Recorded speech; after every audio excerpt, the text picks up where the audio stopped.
warahmatullahi wabarakatuh. Salam sejahtera untuk kita semua. Tentunya kami mengucapkan terima kasih kepada ibu-ibu dosen dalam mata kuliah akuntansi manajemen 1 yang sudah memberikan kepada kami waktu dan kesempatan untuk mempresentasikan hasil laporan kami untuk PBL produk e-tracking shopping. Baiklah, langsung saja kami memperkenalkan diri kami. Saya Rika Firiana dengan NIM 411191112 dari kelas AN4B bersama rekan saya. Dan saya Dewi Nur Zuhaila dengan NIM 41119011012 dari AM4A. Di sini kami akan mempresentasikan hasil presentasi kami mengenai laporan produk PBL e-tracking shopping. Baik, untuk penjelasan pertama akan dijelaskan oleh rekan saya, Ila. Kepada Ila, saya persilahkan. Baik, terima kasih kepada Rika.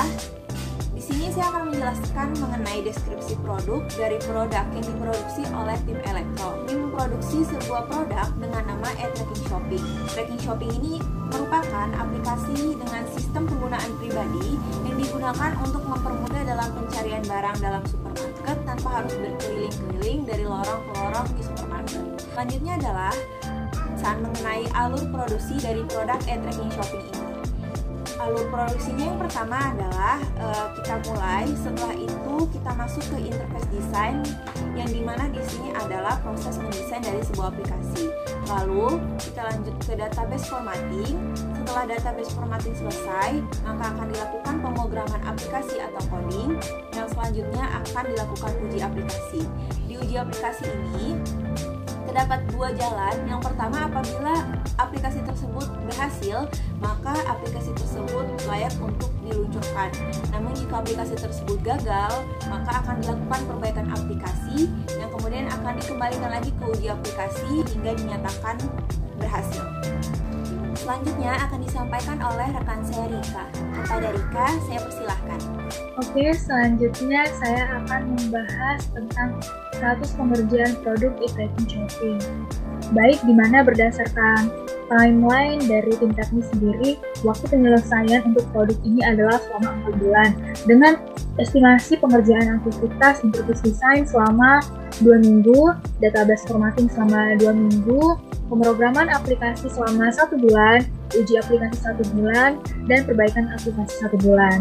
Tetapi, dalam pengerjaan produk ini tidak sesuai dengan jadwal yang sudah ditentukan. Oleh karena itu, sampai saat ini hanya aktivitas interface design saja yang sudah diselesaikan. Dan penyelesaiannya itu bukan selama 2 minggu berdasarkan estimasi, tapi dikerjakan selama 4 minggu atau 1 bulan.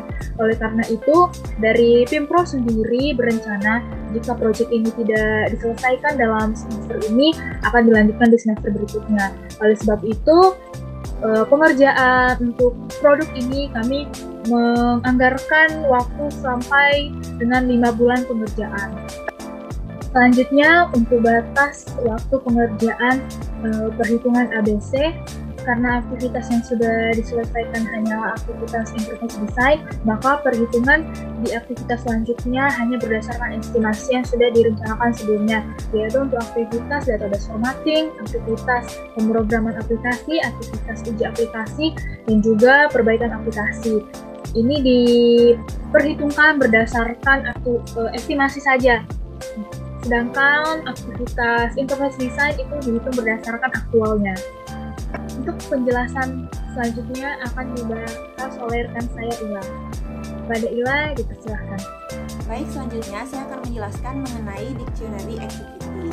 Di sini terdapat 5 aktivitas yang dimana dari semua aktivitasnya, untuk activity drivernya kita menggunakan direct labor hour.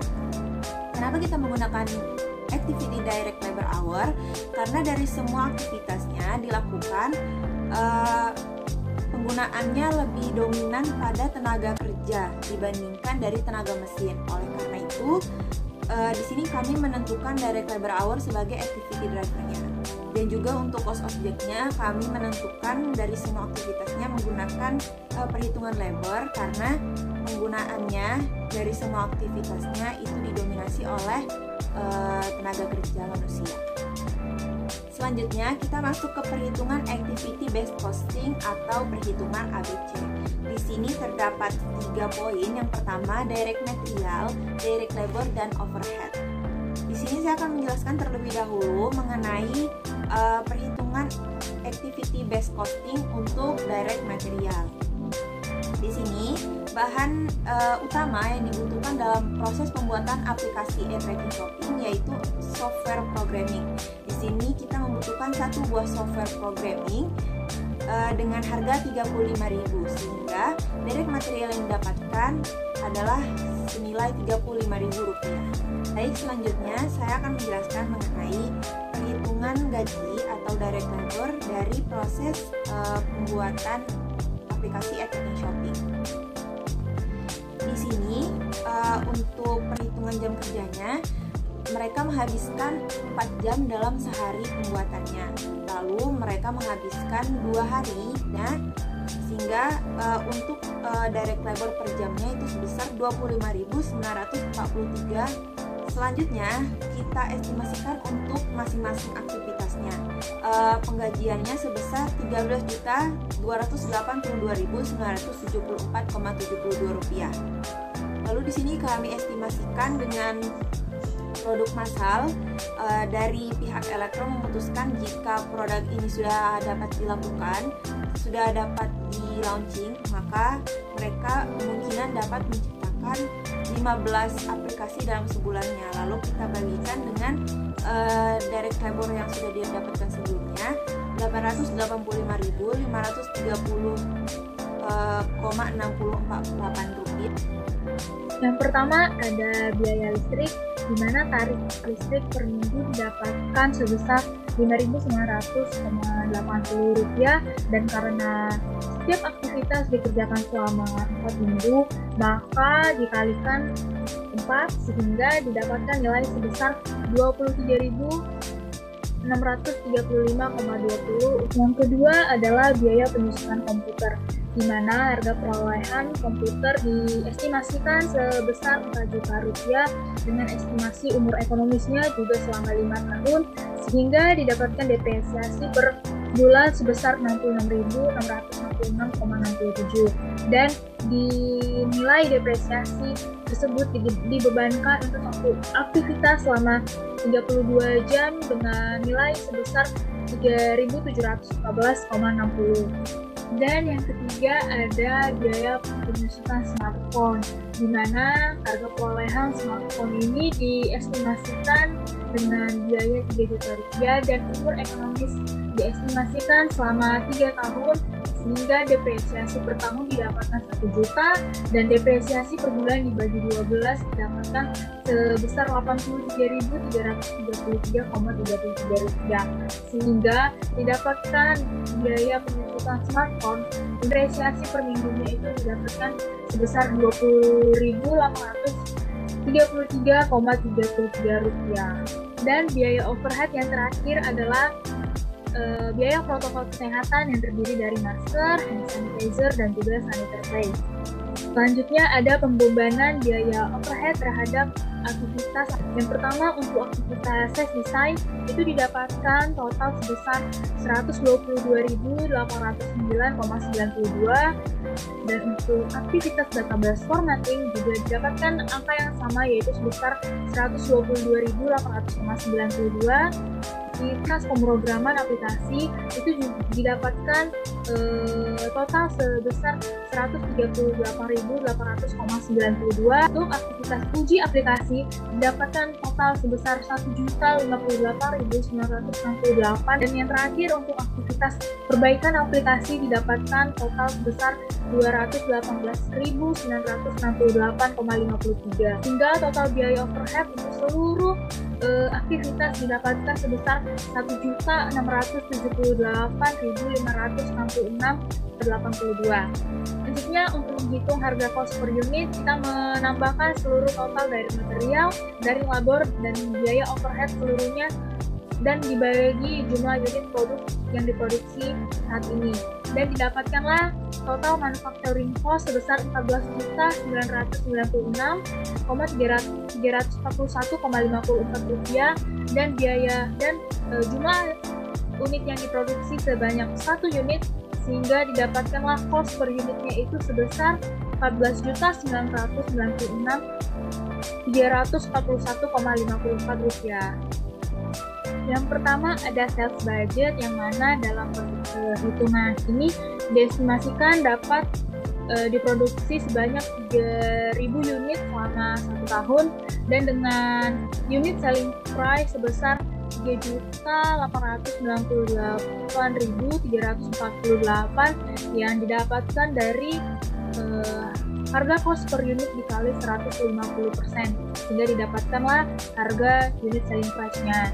Selanjutnya untuk production budget itu didapatkan angka sales dari sales budget sebelumnya, dan desired ending inventory itu didapatkan dari 10% dari unit sales tiap quarter, sehingga mendapatkan total units itu dari penjumlahan antara sales budget dan desired ending inventory, sehingga didapatkanlah unit produce-nya untuk quarter pertama 1050, quarter kedua 450, quarter ketiga 1050, dan quarter keempat 450, sehingga totalnya sama dengan sales budget yaitu sebanyak 3.000 unit.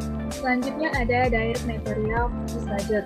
Nah, untuk unit to be produced-nya itu didapatkan dari perhitungan sebelumnya, yaitu perhitungan di production budget itu dimasukin ke unit to be produced-nya, kemudian direct material per unitnya itu berapa, dimasukkan lagi angka production desire ending inventory, di mana itu didapatkan dari 10% dari unit to be produced-nya, sehingga didapatkan angka seperti yang ada di tampilan PowerPoint, dan didapatkanlah total produce cost-nya itu setiap quarter pertama 29.925.000, quarter kedua 13.650.000, quarter ketiga 38.850.000, dan quarter keempat 13.650.000, sehingga total keseluruhannya ada Rp113.925.000. Baik, selanjutnya di sini saya akan menyampaikan mengenai direct labor budgeting. Direct labor budgeting ini dalam perhitungannya untuk unit produksinya sesuai dengan hasil produksi yang dihasilkan pihak produksi dalam setahunnya. Sehingga untuk hasil dari direct labor budgeting untuk 1 tahunnya dari aplikasi e-tracking shopping ini adalah sebesar Rp12.458.880. Untuk perhitungan overhead budgeting, dalam overhead budgeting ini budget direct labornya hours-nya berdasarkan dari hasil direct labor dikalikan ke dalam variabel overhead rate. Dalam variabel overhead rate ini berisi perhitungan rate dari biaya listrik yang dikalikan antara kos yang dikeluarkan dalam penggunaan listrik yang dikalkulasikan ke dalam jam selama penggunaan listrik. Nah, untuk total overhead budgeting ini per tahunnya kita dapat menghasilkan sebesar Rp354.566,160. Selanjutnya, saya akan menjelaskan mengenai ending finished good inventory budget. Di sini dalam ending finished good inventory budget terdapat 3 elemen, yaitu direct material, direct labor, dan overhead.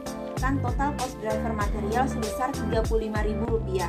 Untuk direct labor dihasilkan sebesar Rp4.150.930, dan untuk overheadnya terdapat 2 elemen, Rp5.830.519.